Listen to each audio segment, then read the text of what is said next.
میلاد النبی اگر منا رہے ہیں تو تعلیمات کو بھی سن جاننے کی کوشش کیجیے. میلاد النبی منا رہے ہیں تو پیغمبر انسانیت کی انسانی قدروں کا جائزہ لیجیے. میلاد پاک صرف اس کا نام نہیں ہے. آپ جلوس نکال لیں, بےہودگی کریں, ڈی جے بجائیں, رقص و سرود کریں, ناچتے ہوئے نظر آئیں, یہ توہین ہے میلاد کی, یہ توہین ہے سرور کائنات کے ذکر کی, یہ توہین ہے ولادت مصطفیٰ کی. انسلٹ کر رہے ہیں آپ, کوئی کام نہیں کر رہے ہیں بلکہ جہنم بول لے رہے ہیں, اللہ کا عذاب لے رہے ہیں. بند کیجیے اس طرح کی برائیوں کو. اس سے نہ نبی خوش ہوں گے نہ خدا, بلکہ نبی بھی ناراض ہوں گے اور خدا بھی ناراض ہوگا. آپ اندازہ فرمائیں, ولادت بہت بڑا دن ہے سرکار کا, مگر ایک بہت بڑا دن سرکار کی زندگی میں آیا تھا, فتح مکہ کا. آپ کو معلوم, اس روز اللہ کے رسول نے کسی طرح کا ہنگامہ کرنے کی اجازت نہیں دی تھی. عالم یہ ہے کہ آپ جا رہے ہیں تو اونٹ کے کوہان پر آپ کا سر جھکا ہوا اللہ کی بندگی کر رہے ہیں, خدا کی تسبیح پڑھ رہے ہیں. ایک صاحب نے جوش میں کہا تھا الیوم یوم الملحمہ, آج کا دن تو خون ریزی کا دن ہے.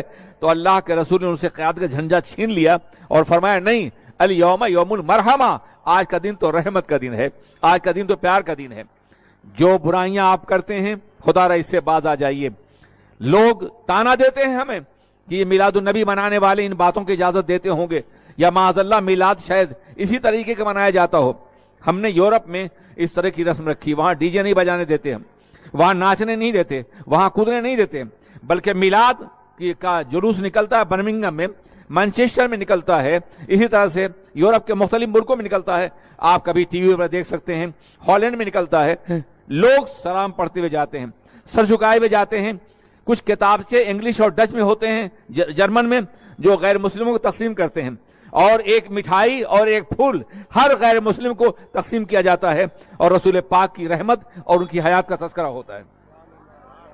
ہم نے میلاد کا خود وہاں رواج دیا ہے.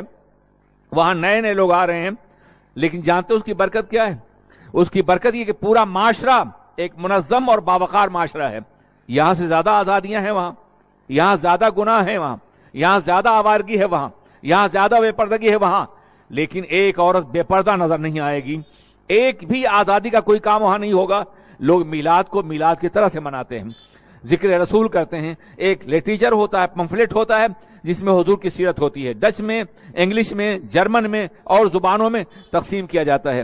ایک پھول ہوتا ہے, مٹھائی ہوتی ہے, کبھی ایک ڈبہ ہوتا ہے, کبھی چند مٹھائی ہوتی ہے, جو سڑک پہ کھڑے ہوئے غیر مسلموں کو, انگلش کو, ڈچ کو اور جرمن کو دی جاتی ہے تاکہ وہ سرکار کی سیرت پڑھ سکیں, سرکار کو جان سکیں. آپ کیا کر رہے ہیں؟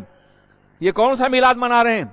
یہ کون سا تذکرہ کر رہے ہیں؟ آپ سمجھائیے نوجوانوں کو. بدنام نہ کریں وہ ہمیں, بدنام نہ کریں سیرت رسول کو, بدنام نہ کریں اللہ کے رسول کے مقدس دن کو, ان کی ولادت کو. میں عرض کرنا چاہتا ہوں, سرکار نے فتح مکہ کی خوشی بھی اس طرح نہیں منائی جیسے کہ تم سرکار کی ولادت کا دن منا رہے ہو. یہ طریقہ غلط ہے. اچھا ہے مجھے بلا لیا گیا ہے, میں اپنے محسوسات اور جذبات کو پیش کر رہا ہوں. آپ نوجوانوں کو ڈانٹیے نہیں, آپ انہیں برا نہ کہیے, دھکا مت دیجیے, پیار سے سمجھائیے, بیٹا سرکار خوش نہیں ہوں گے, بیٹا اس سے اللہ راضی ہوگا نہیں ہوگا, بیٹا اس سے خدا ناراض ہوگا, بیٹا اس سے اسلام بدنام ہوگا. اس طرح بیٹا کہہ کر کے پیار کے ذریعے انہیں سمجھائیں. انشاءاللہ دھیرے دھیرے یہ بری رسمیں دور ہو جائیں گی. آپ سختی کریں گے, آپ دھکا دیں گے, آپ نکالیں گے, وہ اور سختی کریں گے.